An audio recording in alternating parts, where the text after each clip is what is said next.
What did someone do to ruin their life in a day? Viewer's edition. Story 1. I worked as a bouncer in Oslo when this girl got extremely drunk, fought with the bar staff, and so on, so we decided to kick her out. After a short talk, both me and my buddy figured she was not about to listen, so we grab one arm each and are slowly moving to the door, still trying to explain to her that she needs to leave, when all of a sudden her boyfriend, or wanting to be her boyfriend, jumps on my back and tries to choke me. We are about 3 or 4 guys working, so my friends quickly grab and cuff him, me trying to be understanding and not really want to hurt him, just explaining to him that this was stupid. But as long as you and the girl leave and not make any more trouble, you can go. He proceeded to spit in my face, and now we are not so nice. We found some drugs on him while checking for weapons, and I called the cops to come pick him up and arrest him. They show up, and it turns out he works for some government agency that requires security clearance and in no way allows their people to use illegal drugs. The cops basically told him that he was arrested and fired. Story 2. I just used to look up to her. Yeah, well, what do you expect to happen when she was driving home from work, getting sideswiped? So when she believes it to be an accident and she gets out to inspect the damage and innocently swap insurance, only to then be grabbed, the dude who kidnaps her and proceeds to R her for the next 24 hours, what did you expect to happen to her? To immediately return home like nothing had ever happened, like she had just gone to a tea date with her friends? That man had obviously been planning this attack and finally acted and succeeded in kidnapping her, beating her, R-ing her, and abusing her. He did not care whatsoever about the damage he was doing to her. All he cared about was his sick pleasure he got out of it. He destroyed her, ruined her, and killed who she was and is never going to be the same person again. Story 3. I used to clean the trauma unit at the hospital in my city where I lived in Colorado at this time, and I lost my job the very next day. It was Thanksgiving Day weekend, and we got a self-termination call coming into the trauma department. It was a 16-year-old kid. He had slit his wrists the correct way and didn't survive. His mother had found him and rode with him in the ambulance. They got to the unit before the husband got there. He walked in and was holding his wife when they called TOD. Time of death. The mother passed away right there of a massive case of broken heart syndrome. I'd always thought that that was just a phrase. It's an actual thing. So he lost his wife and kid right in the same moment.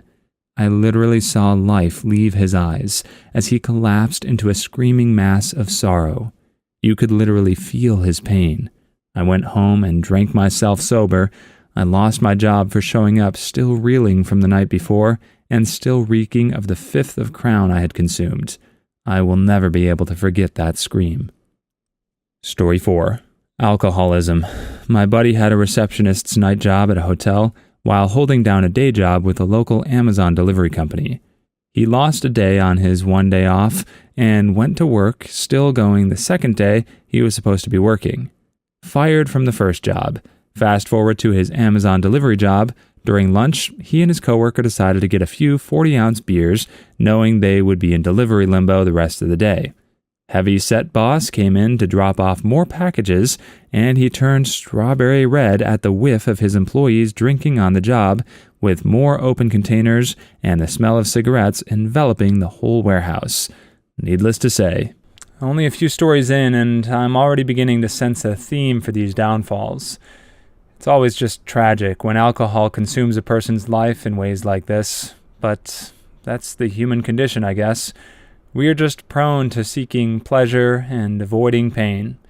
At face value, sometimes it seems that alcohol can provide that, but if you abuse it, then it only brings longer-lasting negative consequences.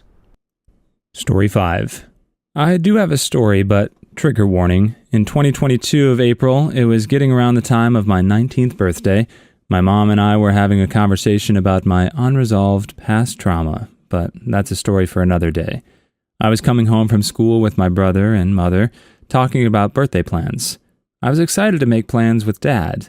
Soon, we got a call from my stepmom, who kept asking if we knew where Dad was. We had no clue, so I decided to text him, but I got no answer. Minutes passed, and we got home when my stepmom called, sounding tearful. She then tells us that my dad had taken his life by driving into the river. I remember hearing my mom's painful crying fade. My world was shattered. To make it worse, I had to see footage of his body being dragged from the river, which forever traumatized me. I was never the same again. No longer cheerful, night terrors, extreme thalassophobia, and paranoia. My birthday was no longer a happy time for me. I'm still in therapy, recovering, but so much damage has been done. Story 6.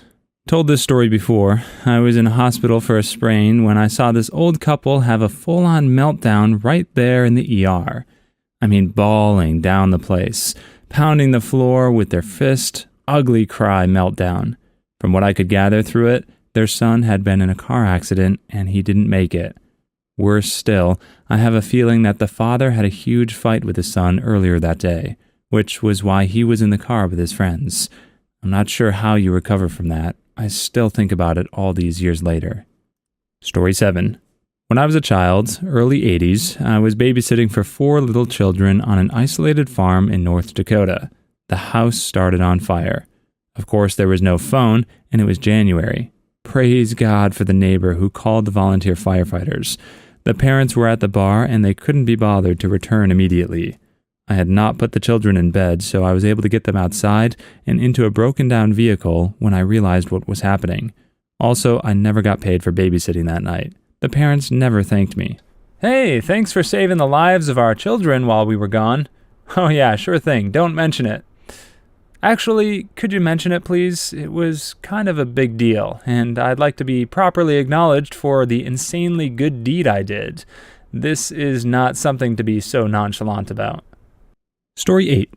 I remember one day at work, out of nowhere, this girl screamed this anguished wail like I've never heard before. Turns out she just got a call that her husband had his life ended. Highway traffic had to come to a standstill, and a dump truck driver, still drunk from the night before, rammed into his convertible from behind at full speed without even touching the brakes. He and his car were completely mashed into paste. Wasn't even anything left to bury. Story 9. The mayor of a town I used to live in had a daughter who wanted to go to this university that was pretty difficult to get into.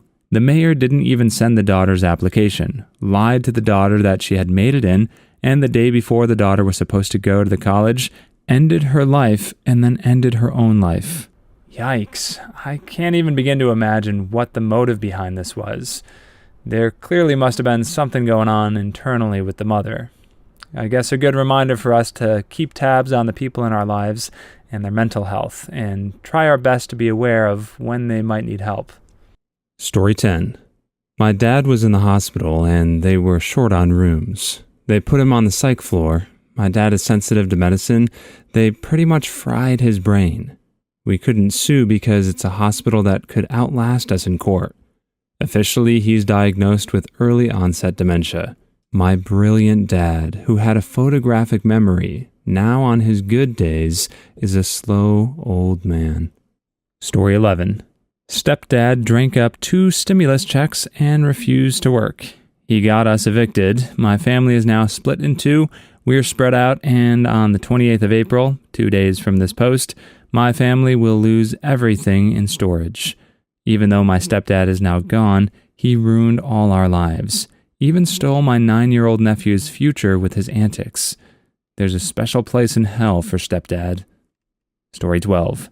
Me and my friends used to hike like idiots, no gear, in Colorado mountains. One day, my friend Brett just slipped on a loose rock and fell down. I jumped over as fast as I could. I barely touched his fingertips as I watched my best friend fall to his certain fate. I'll never forget his face as I missed his hand. R.I.P., my friend. I'll never forget you. Please leave your stories in the comments. I'd love to make a video of them in the future. Also, don't forget to like and subscribe.